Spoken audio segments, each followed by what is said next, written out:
She texted, "I wrecked the Benz, I was drunk, come pick me up and tell the cops you were driving." I replied, "On my way."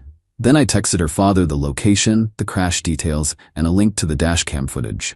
The next call I got was from her lawyer. I, 34 male, am a luthier. I restore stringed instruments.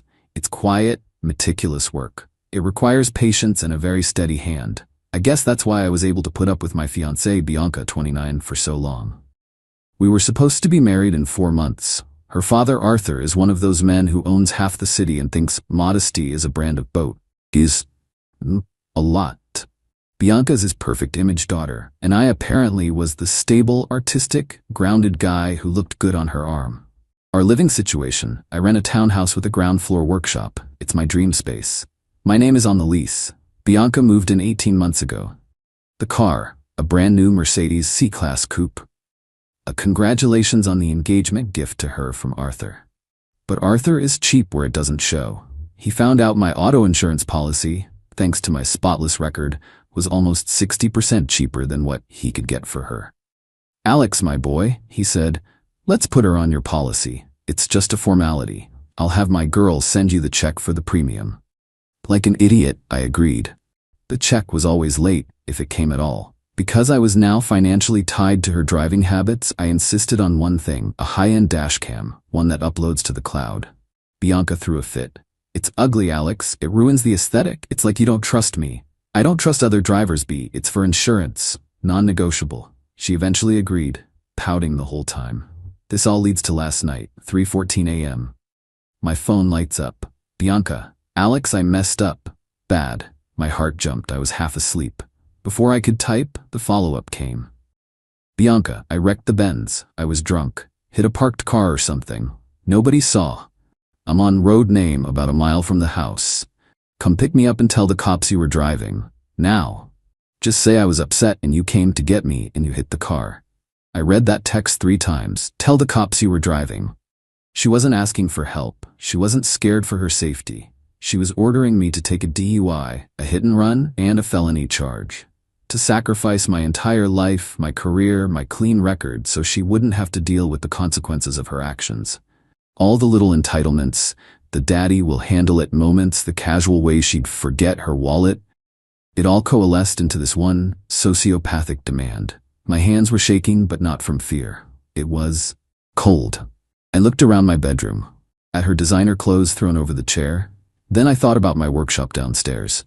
About the 1920s Italian cello I'm restoring, my life's work, a project worth over $50,000. All of it gone for a woman who would trade my life for her convenience.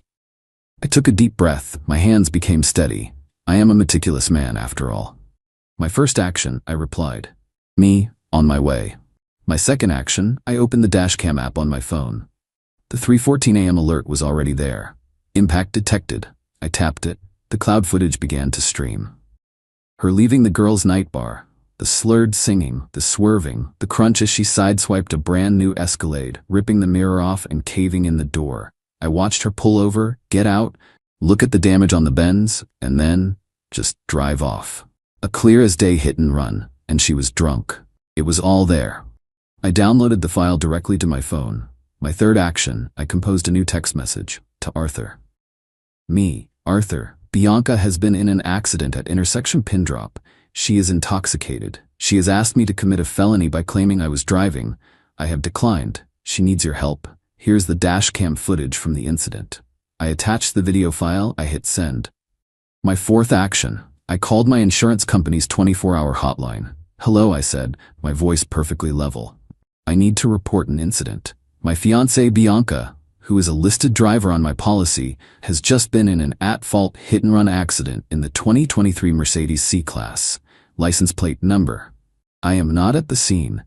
I have definitive dashcam footage showing she was the sole occupant and was intoxicated. I am sending the file to my claims agent right now." My fifth action, I called my lawyer, a sharp guy who handled my workshop lease. It was 3:30 a.m. I left a very detailed voicemail. "Greg, it's Alex. I'm in serious trouble. My fiancée just..." I laid it all out. "I'm anticipating significant legal blowback from her father, Arthur. I need you. Call me as soon as you get this." I did not go pick her up. I sat in the dark. My phone buzzed with texts from Bianca. Where are you? Alex, it's cold, get here now. My dad just called me screaming. What did you do? Alex, you bastard, what did you do? Then, silence. Daddy must have picked her up. My phone rang at 4:02 a.m., an unknown number. I let it ring. It rang again, immediately. I answered. Alex? The voice was smooth, cold, and expensive. This is Alex, I said. This is Julian Croft. I represent the Arthur's last name family. We need to discuss your cooperation. Not her. Not her father. Her father's lawyer. At 4 a.m., this is the part where I knew my life was about to become a living hell, or I was about to save it. Update 1. It's been 2 weeks. I'm not sure I've slept more than 3 hours straight. The adrenaline is gone, replaced by this grim, shaky determination. So the call with Julian Croft, the family lawyer. Alex, he said, his voice slick with fake sympathy. Mr. Arthur is handling the situation with Bianca. She's just a young, panicked woman. There's been a terrible misunderstanding. Was it a misunderstanding that she asked me to take a felony for her? I asked. She was drunk, Alex, hysterical. People say silly things. Now this dashcam footage you've distributed, that's a complication. It's a private family matter. It's an insurance matter, Julian. An illegal one. I sent it to my insurance company to prove I wasn't driving. That was hasty, he said, the silkiness dropping a few degrees. You're the primary on that policy, Alex. You're liable. This could get very, very expensive for you. It would be best for everyone if that footage was just retracted, if you told the insurance company you misidentified the driver. Arthur is very generous to people who are loyal. There it was. The bribe. The threat. Loyalty? She asked me to go to prison. I'm loyal to not being in prison. My lawyer will be in touch. I hung up. The fallout was immediate. My insurance company, upon receiving the video, was efficient. They sent an agent out, got my formal statement, and immediately began the process of dropping my policy. I have 30 days. They also informed me the owner of the Escalade she hit had already filed a massive claim. They would be handling it, but they were very interested in the fact that Arthur owned the vehicle, not me. But the real drama? Bianca. She showed up 2 days after the crash. Arthur's driver dropped her off. She still had a key. I was in my workshop trying to tune a violin, but my hands were shaking too much. I heard the front door slam. Alex. I walked up the stairs. She was standing in the living room, her face pale and puffy with rage. You betrayed me, she screamed. You asked me to go to jail, Bianca.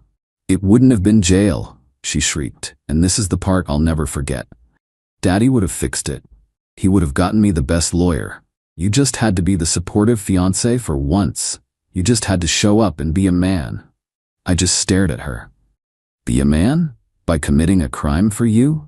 You ruined everything. She was sobbing now, but they were angry tears. You sent that video to my father. You called the insurance. The police came to the house. My dad had to handle them. It was so embarrassing. They impounded the car. The Benz is gone, and that guy, the Escalade guy, he's suing. He's suing me, Bianca, as the policyholder. Well, you should have just done what I asked, she yelled. The complete, total, galactic level lack of self-awareness. It was breathtaking. Your things are in boxes, I said, pointing to the hallway where I'd stacked them. You need to leave. Her face went from red to white. What? Leave? Alex, don't be dramatic. We're getting married in 4 months. You're punishing me because you're mad. Okay, I'm sorry. I said it. Are you happy? I'm not. I'm done. Get your things. No, she crossed her arms. I live here. You can't just kick me out. I'm not going anywhere. Your name isn't on the lease. You're a guest, and you're no longer welcome. Her eyes narrowed, and then she smiled, a slow, cold smile. Fine, she said. I'll go, but I'm taking my engagement gift. She turned and walked not toward her boxes, but toward the stairs to my workshop. My blood turned to ice. Bianca? Stop. What? She said, feigning innocence. You gave it to me when you proposed. It's mine. She wasn't talking about the ring. She was talking about the cello. The lie. When I proposed, I was working on the 1920s Italian cello. It was my passion project. She'd always been jealous of the time I spent on it. One day, I joked, when this is done, it'll sing for us at our wedding. She was now twisting that. You promised it to me, Alex. It's our future. I'm taking it. You can have it back when you stop being a psycho and fix what you broke. She was going to hold my life's work hostage. I stepped in front of the stairs. That cello is worth more than the Benz, Bianca. It is not yours. It has never been yours. I have the certificate of authenticity and the bill of sale in my name, dated 3 years before I even met you. You walk down those stairs, you try to take it, and I will call the police right now and have you arrested for grand theft. You wouldn't, she sneered. You asked me to take a DUI for you. You tried to ruin my life. You have no idea what I would do to protect my work. We stared at each other. Her, calculating. Me, completely, utterly empty of any feeling for her. She must have seen it. The calculation failed. You're a monster? She whispered. Get your boxes. She grabbed her things, all 14 boxes and suitcases, dragging them out the front door while screaming into her phone for her driver. The last thing she said to me was, "You'll regret this. My father will ruin you. He will end you. You have no idea what you've done." She left. I locked the deadbolt, and then I had to sit on the floor because my legs gave out. The ruin started this morning. I got a call from Greg, my lawyer. "Okay, Alex," he said, "the fight is on. Arthur's team is here. First, the good news. The insurance company is subrogating the claim. They're going after Arthur personally as the owner of the vehicle, since their driver, Bianca, was engaged in criminal activity. You're still on the hook for the deductible, but the big claim is their problem." "That's great," I said, relieved. "Now the bad news. Arthur's lawyer, Croft, is countersuing you." "For what?" "Emotional distress, defamation, and, get this, breach of fiduciary duty as a domestic partner." "What does that even mean?"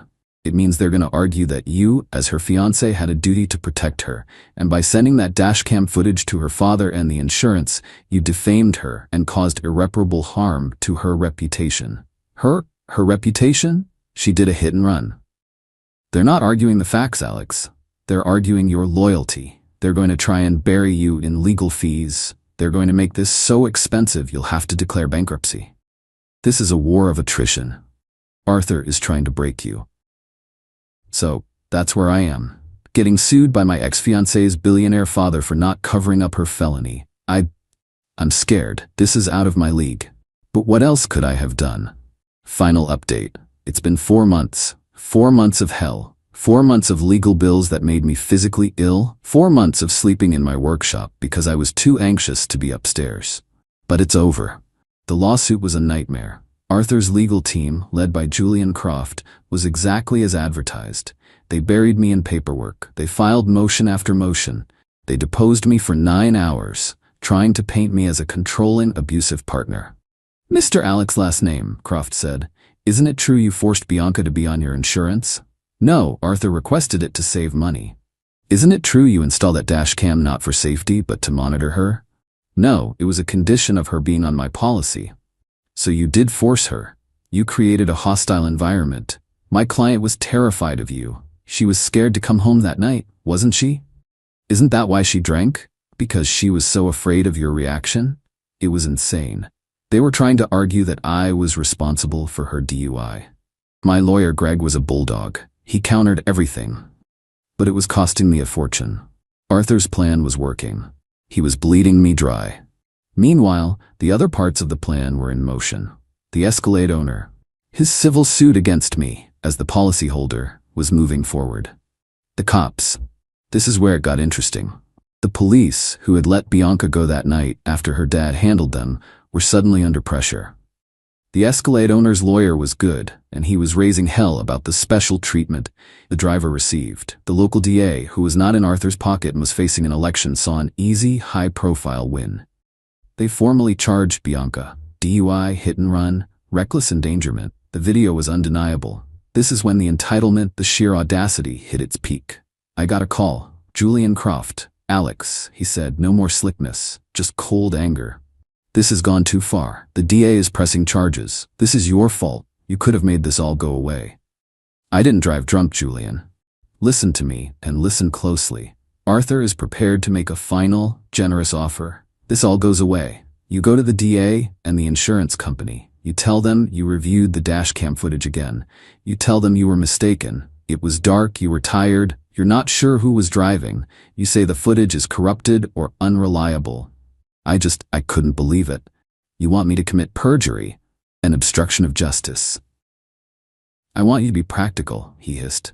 In exchange, Arthur will pay the Escalade owner in full. He will pay your legal bills, and he will deposit $100,000 into an account of your choosing for your trouble, your workshop, your cello. It all stays safe. I looked around my workshop. At the cello, safe in its cradle, he was threatening my work, my life. So commit multiple felonies, ruin my own credibility, and let her walk free for $100,000. It's the best deal you'll ever get, Alex. You have 24 hours, or we proceed with the lawsuit, and I will strip you of everything you own, starting with that oversized violin in your basement. I'll think about it, I said. You do that, he said. Click. I sat there, my heart hammering. He called me on my cell. My personal cell. I took a deep breath. I am a meticulous man. I called Greg.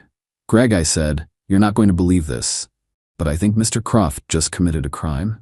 And my phone? It's set to record all my calls. Has been for 2 weeks. The next 48 hours were a blur. Greg got the call recording. He immediately filed it with the judge in the civil case, along with a motion for sanctions and to have Croft's entire firm dismissed for gross misconduct. He also sent a copy to the district attorney's office. The DA, who was already building a case against Bianca, now had a witness tampering and bribery charge to level at her lawyer. The entire Ruin Alex campaign didn't just stop, it imploded. The resolution, the practical, satisfying part. Julian Croft is facing a state bar investigation that will likely see him disbarred. Arthur fired him immediately to distance himself. The bribery charge is pending. The lawsuit against me, with their primary lawyer disgraced and the recording filed in court, Arthur's new legal team, a much more humble local firm, immediately dropped the countersuit. The emotional distress claim vanished. The Escalade owner's suit. My insurance company, who was still technically on the hook for the claim, settled with the Escalade owner. They then turned around and, using the undeniable video and the witness tampering evidence, filed a massive subrogation suit against Arthur, as the car's owner, and Bianca, as the driver, to reclaim every cent.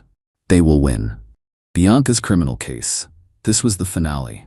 With the video, her daddy's girl, defense was useless. The DA, furious about the bribery attempt, refused any sweetheart plea deal. Bianca had to plead guilty to the DUI and the hit and run. The sentence. This is real life, so she didn't get 10 years in prison. But she got 18 months of probation, a $10,000 fine, 200 hours of actual community service, highway cleanup, a 1-year mandatory license suspension, and she has to attend a victim impact panel. For a person of her status, this is social and professional annihilation. Her reputation is cooked. The cello. Their attempt to claim the cello as an engagement gift was laughed out of court. Greg provided the bill of sale and authentication, and the judge dismissed their motion with prejudice. My life isn't perfect. I'm still paying Greg. He gave me a discount after the recording, but he's not cheap. I had to find a new, insanely expensive insurance policy. I'm selling the engagement ring I bought to cover the last of the legal fees. I still have moments of vulnerability. I'm sad sometimes. I was building a life with this person, and she was willing to burn me alive to stay warm. That's a hard pill to swallow. I feel stupid for not seeing it. But then I walk downstairs into my workshop. The cello is safe. I pick up my tools. The work is quiet. It's meticulous. It requires a steady hand. And my hand is finally steady again. I heard Bianca's mom has to drive her to her highway cleanup sessions. That thought isn't revenge. It's just consequences. It's just gravity.